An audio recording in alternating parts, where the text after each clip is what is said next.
Mesdames, Messieurs, bonsoir et bienvenue dans ce journal. Le président Alpha Condé poursuit son séjour à Londres. Il a accordé une audience au PDG de la société minière Alifer. Cette compagnie qui opère à Bofa promet de produire sa première tonne de bauxite en 2015. Compte rendu, Sanassi Keita.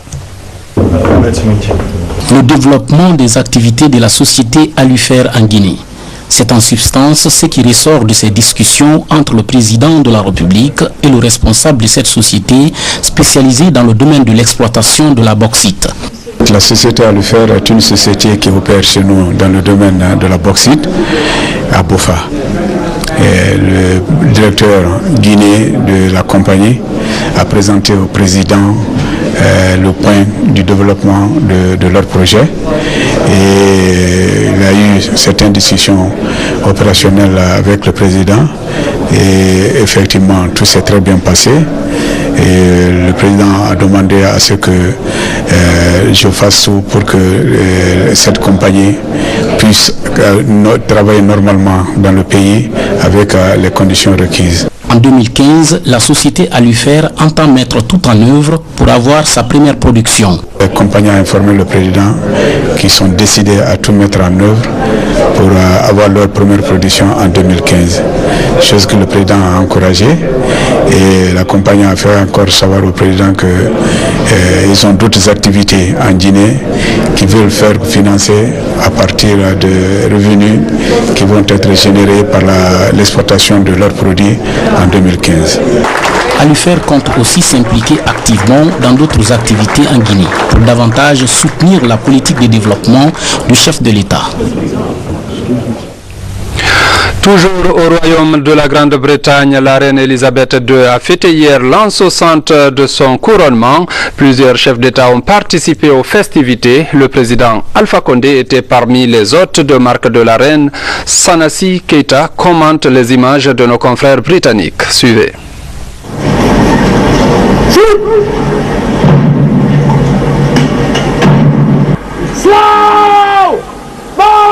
61 ans de règne au Royaume-Uni pour la reine Elisabeth II Windsor. Elle accède au trône britannique le 6 février 1952 à la suite de la mort de son père, le roi George VI Windsor, à la même année et a été couronnée le 2 juin 1953. Ce samedi 15 juin 2013, son anniversaire est célébré à Londres, où le défilé militaire s'est déroulé en présence du président de la République, professeur Alpha Condé.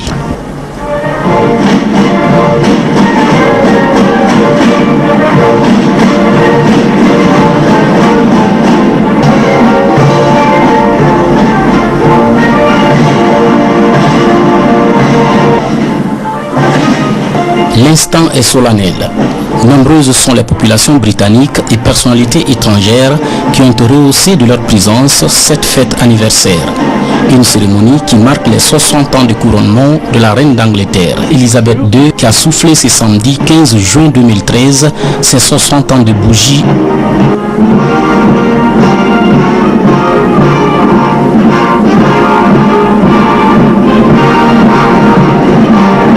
And Samantha Cameron and some of their guests from the African nations.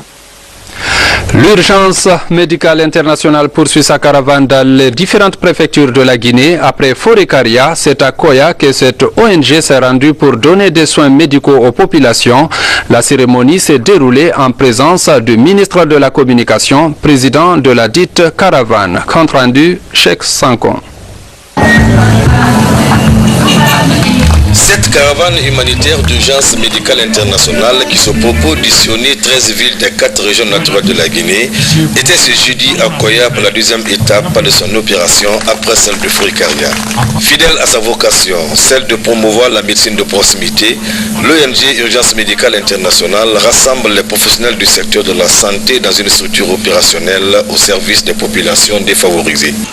Nous allons lancer l'innovation en Afrique, c'est la médecine de proximité.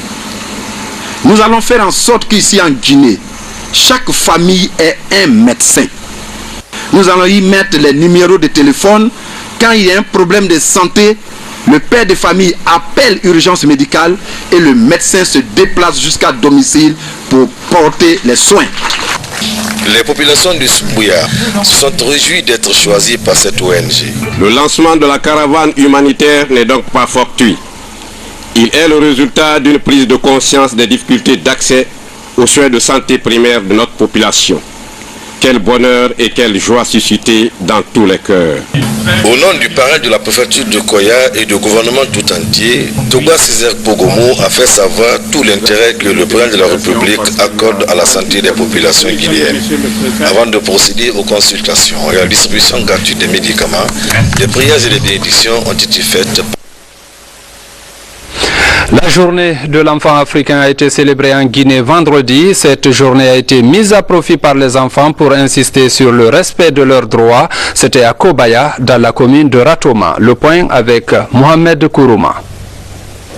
Avec plusieurs thèmes sur l'éducation, la protection des tout-petits, cette journée a été l'occasion pour les enfants de l'école primaire de Kobaya de s'exprimer et de démontrer leur joie à travers des pas de danse, des sketchs et discours sur le respect total des droits de l'enfant, mais aussi de faire des plaidoyers à l'endroit des autorités et des responsables des familles. L'accent a été mis sur le massacre des centaines d'enfants noirs à Soweto, en Afrique du Sud. C'est pourquoi l'Union africaine a placé cette journée du 16 juin 2013 sous le thème « Éliminer les pratiques sociales, culturelles néfastes affectant les enfants ».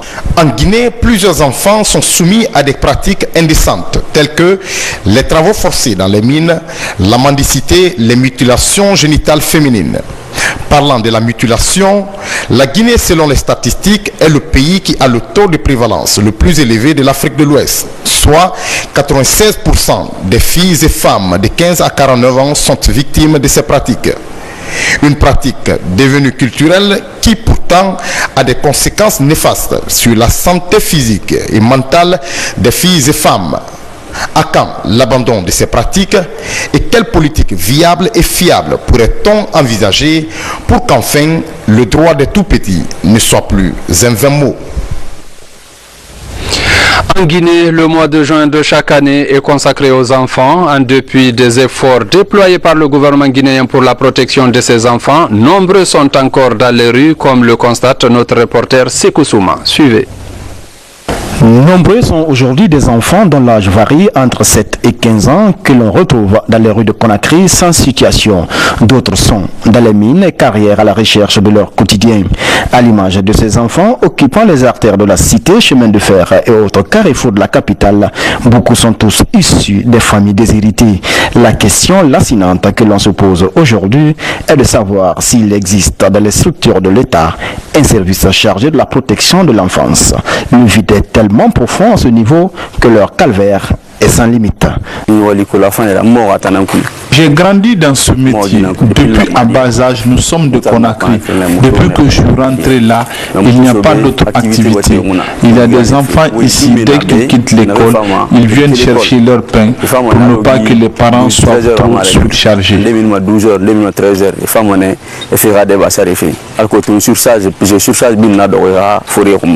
Kani Diakité est directrice nationale de la protection des enfants. Pour elle, le gouvernement guinéen a ratifié plusieurs conventions relatives à la protection des enfants et cela constitue une avancée significative. Nous, le souhait du gouvernement et les engagements que nous avons pris, c'est de mettre chaque enfant dans un cadre familial et créer un minimum de bien-être à cet enfant. C'est à cela que nous œuvrons et c'est pour ça que nous avons des partenaires techniques et financiers qui sont l'UNICEF, Plan Guinée, ils sont nombreux, que sais-je encore.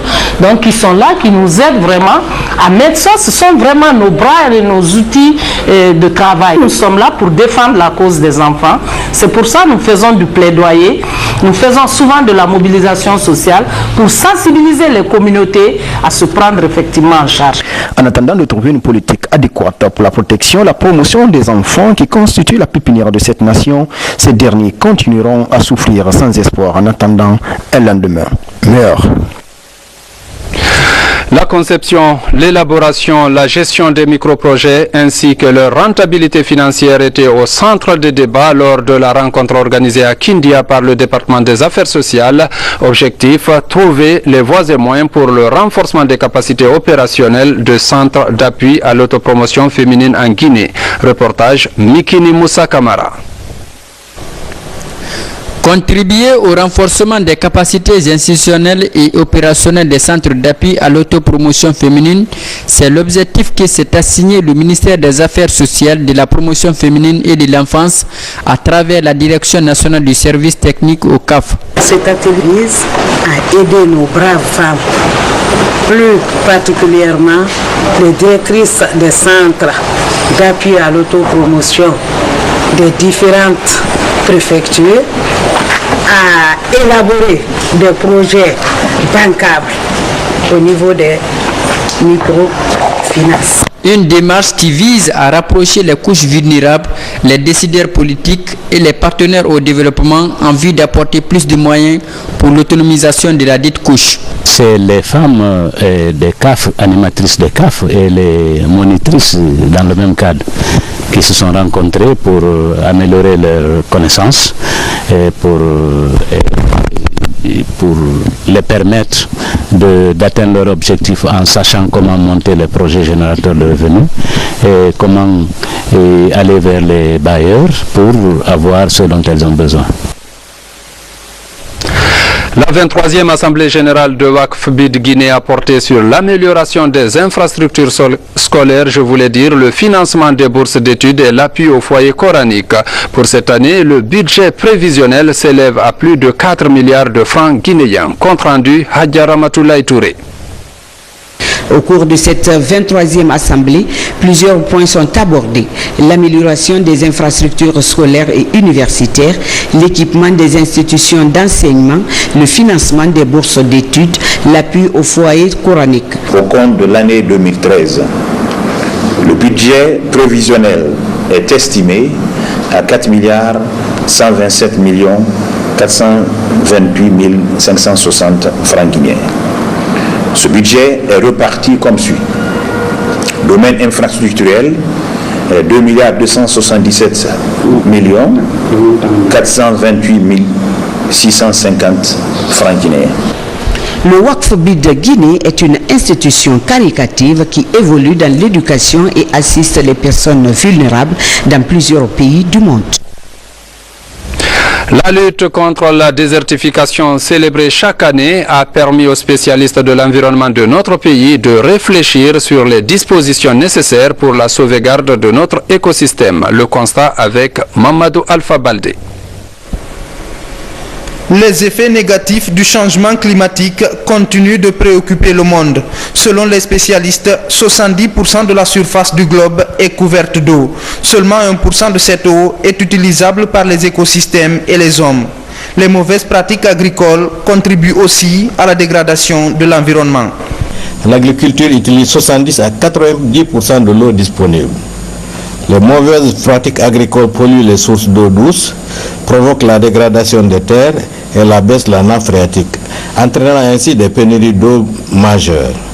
De plus, l'élévation de la température et du niveau de la mer, consécutive au changement climatique, provoque la dégradation des terres, l'intrusion saline et des pénuries d'eau dans les zones côtières. Pour la célébration de la journée mondiale de lutte contre la désertification, le ministre de l'Environnement, des Eaux et Forêts attire l'attention sur des mesures et stratégies à adopter pour limiter le phénomène.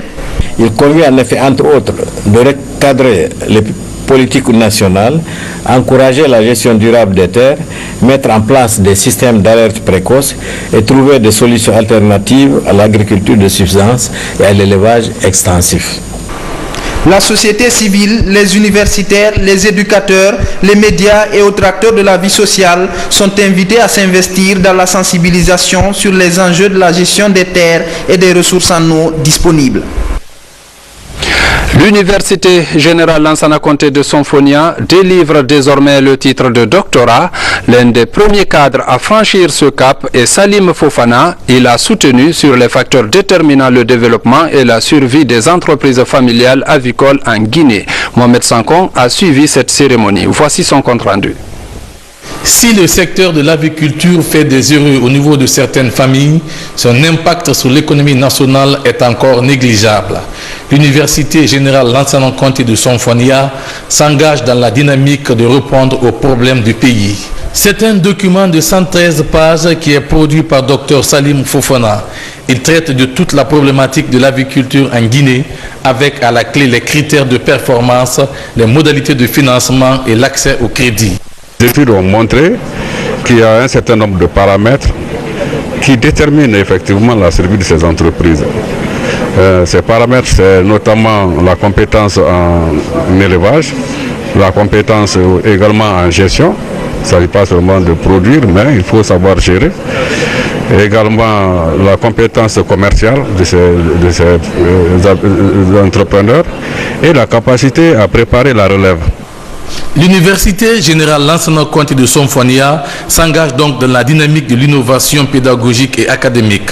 Aujourd'hui, l'encadrement est fier de pouvoir gérer les terres de doctorat ici en Guinée.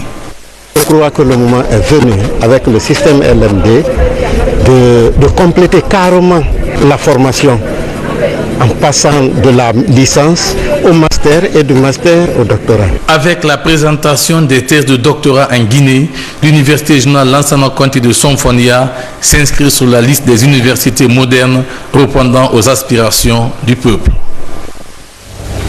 La deuxième session du comité de pilotage du projet de pérennisation des acquis du programme de facilité alimentaire Basse et Haute-Guinée vient de s'achever. Acteurs et partenaires réunis à cet effet ont passé en revue les résultats du plan d'action 2012 et dégagé de nouvelles perspectives. Le point avec Mamadou Patebaldi. La rencontre vise à passer en revue les résultats du plan d'action 2012, identifier les forces et les faiblesses et de définir les activités à réaliser en 2013. Les objectifs des PAFA étaient d'augmenter la production de 30%,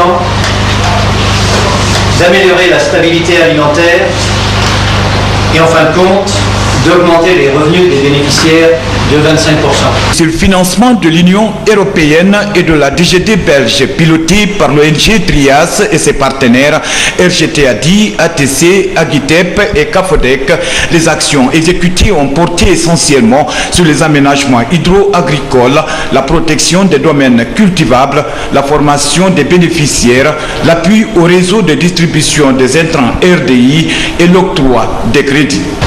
C'est le moment de saluer le cadre des structures pérennes de l'État, les partenaires au développement et les organisations paysannes qui œuvrent inlassablement la main dans la main pour le développement de notre préfecture.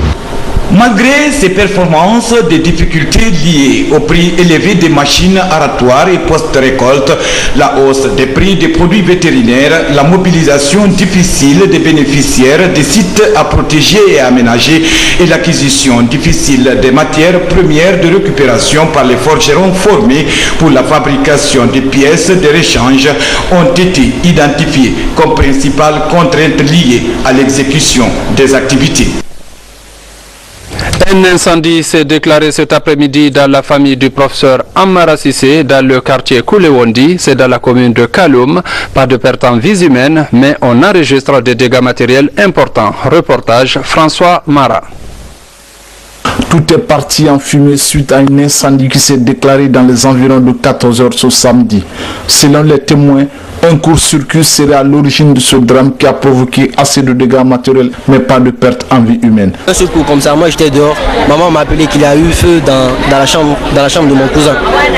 Et maintenant je suis rentré et elle m'a dit de faire sortir la voiture. Je suis parti appeler les pompiers et en plus les pompiers ils sont venus avec leur truc de machin là, ils ont éteint le feu.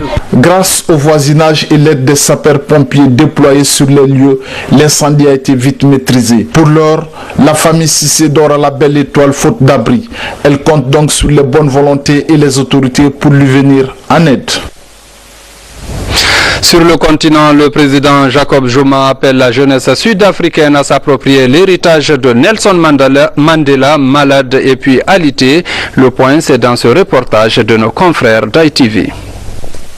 Ces enfants sont venus devant l'hôpital de Pretoria avec des ballons, des mots d'amour pour souhaiter à Nelson Mandela un prompt rétablissement.